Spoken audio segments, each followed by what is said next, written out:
샬롬, 오늘은 2026년 4월 6일 월요일입니다. 기도 묵상에 관한 19번째 시간, 기도로 하나님의 비전을 이루어 가다를 나눕니다. 책의 14장 제목은 함께 큰 기도로 나아가라이고 15장의 제목은 큰 기도를 위한 삼각형입니다. 사실 처음에는 큰 기도라는 말에 불편함이 좀 있었습니다. 우리의 욕망과 자신감이 하나님의 뜻과 비전으로 둔갑할 것 같아서였습니다. 물론 저자 폴 밀러 목사님의 신학과 또 사역을 알았기에 그렇지 않을 거라고 생각은 했지만 또 글을 읽어 나가면서 그분의 이야기와 또 다른 선교사님의 이야기를 통해 그것이 하나님 주신 마음 또 하나님의 비전을 기도로 이루라는 그 권면이었음을 발견하게 됩니다. 요지는 이것이죠. 하나님은 우리의 생각보다 크고 강력하신 분이라는 것입니다. 그러니까 큰 비전, 큰 기도를 할 수 있다는 것입니다. 저자는 중국 남서부의 리수족 사람들을 위해 선교했던 제임스 프레이저 선교사를 소개합니다. 그는 1911년 리수족 선교를 위해 깊은 사랑 마을로 들어갔습니다. 하지만 선교 사역은 쉽지 않았습니다. 그래서 고향 영국의 리수족 마을과 풍습에 대해서 보내면서 기도를 부탁하죠. 마치 요즘 우리 교회가 선교사님들의 그 보내신 선교 편지를 보면서 기도 제목을 함께 나누는 것과 같습니다. 참 이 기도의 동역은 굉장히 중요하죠.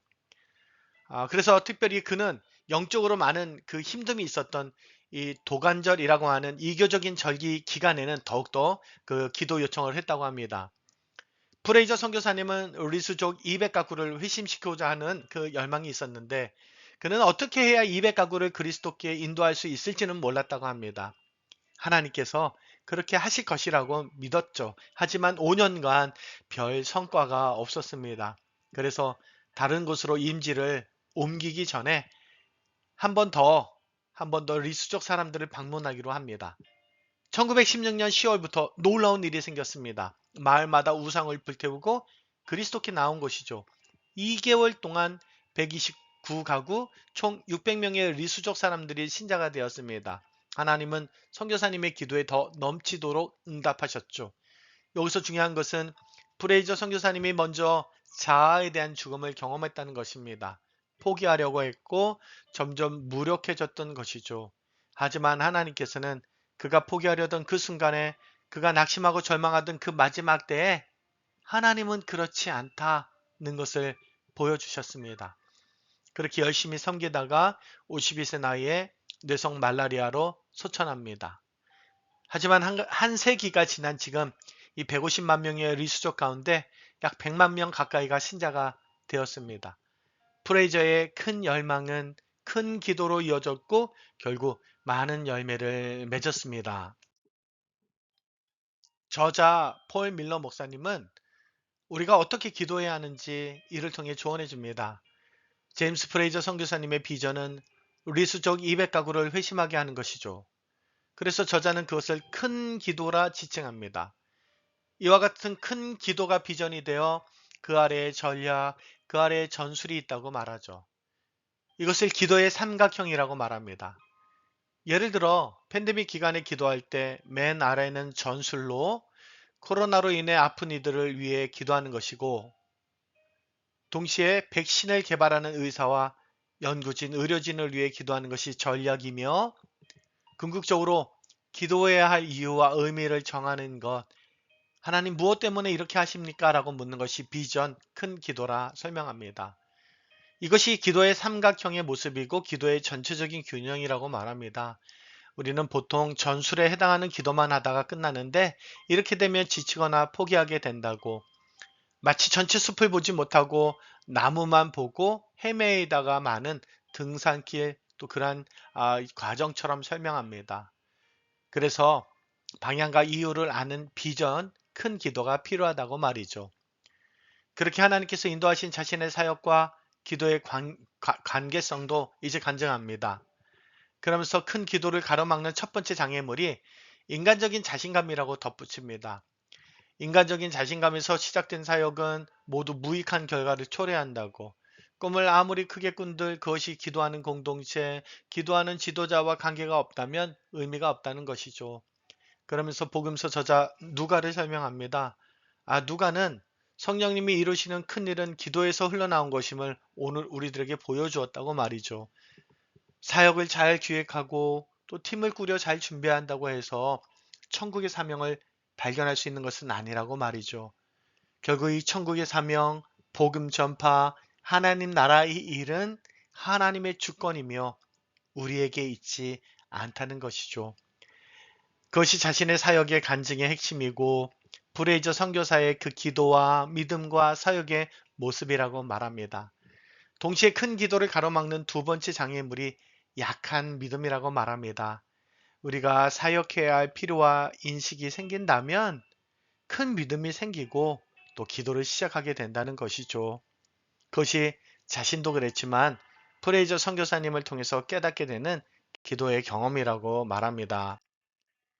비록 자신의 능력치 안에서 하나님께서 주시는 감동과 영향이 때로 생각보다 적을 수도 있고 어떤 기준보다 낮을 수도 있지만 그렇다고 해서 거기에 맞춰 해봐야 별것 없지 여기까지만 하면 되지 하고 하나님께서 하실 일에 대해 미리 한계를 정할 필요는 없다고 그러한 시수와 맞물려서는 안 된다고 말합니다. 오히려 우리는 무능하고 힘이 없고 그래서 가능성이 적어 보이지만 안 될 이유가 어디 있는가? 하나님께서 크고 강력하신 분인데 라고 생각을 하게 되는 것이 그래서 큰 기도는 그렇게 큰 꿈으로 나아가는 문을 열어준다고 말합니다. 그러면 우리가 이렇게 기도하면 어떤 일이 이제 일어나는가 말하면서 우리의 상상력이 살아난다고 말하고 새로운 대담함과 새로운 열정으로 삶을 대할 수 있다고 말합니다. 그 누가 하나님의 능력을 알까? 라고 하는 그 궁금증이 일기 시작하고 소망이 샘솟는 것이라고 말하죠. 기도는 또 하나의 새로운 사역, 여러 사역 중에 하나가 아니라 기도는 그렇게 성령님이 모든 사역의 주인 되시도록 불꽃을 일으키는 유일한 사역이라고 말합니다. 우리가 기도하며 기다릴 때 선장 되신 하나님께서 우리를 인도하신다고 말하죠. 우리는 선장님께 온 신경을 집중해야만 한다고 말합니다. 이 글을 대하면서 잠시 영국 출신 중국 그 리수족 선교사 제임스 프레이저에 대한 글을 좀 찾아보았습니다. 전에도 산비라는 책을 통해 좀 보긴 했지만 제게 다시 한번 재조명이 된 셈이죠. 선교사님은 수년간 노력해도 아무 결과가 없어서 계속해야 하나 아니면 포기해야 하나 고민했습니다. 그래서 크게 절망했습니다. 그 갈림길에서 그는 더 간절히 기도하기로 결정하죠. 1916년 1월 4일의 일기에 결과 없는 건 슬퍼하지 않으려 한다. 대신 하나님의 신실함 안에 쉴 것이다. 그리고 1월 16일 일기에 아침 예배에 한 사람도 오지 않았다. 하지만 여리고 성벽은 믿음으로 무너졌다. 여기서 하나님의 방법을 본다. 그 일이 무엇이든 기도, 믿음, 인내 세 가지가 함께 있어야 한다. 이것은 눈앞의 결과가 아닌 하나님께서 반드시 일하신다는 믿음인 것을 봅니다. 그는 영적 침체에서 벗어난 후 문자를 만들고 또 성경과 찬송가 교리 문다서를 번역하고 출간하게 됩니다.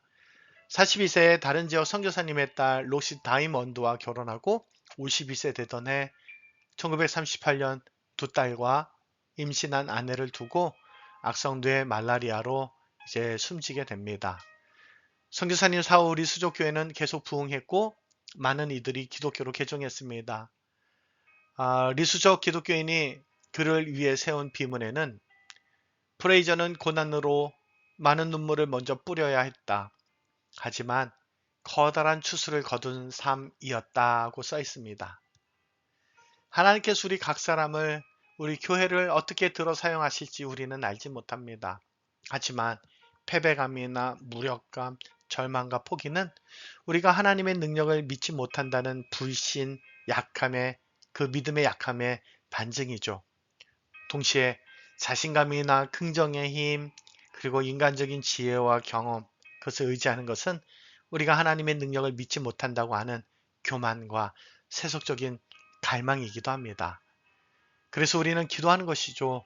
믿음 안에서 성령 안에서 기도하면 낙심도 교만도 상황과 감정의 그 기복에 휘둘림 없이 신실하게 하나님 안에서 그렇게 기도하면 하나님의 지혜와 뜻이 우리 가운데 임할 것을 믿기 때문입니다. 기도합니다. 하나님, 저희의 삶이 마치 어린 나귀와 그 주인처럼 주께서 쓰시겠다 하실 때 믿음으로 순종하는 사람, 성령의 이끌림 가운데 있는 사람 되게 하옵소서. 그래서 가정과 교회와 삶의 터전에서 우리를 통해서 이루실 하나님의 영광을 드러내게 하소서. 예수님의 이름으로 기도합니다. 아멘.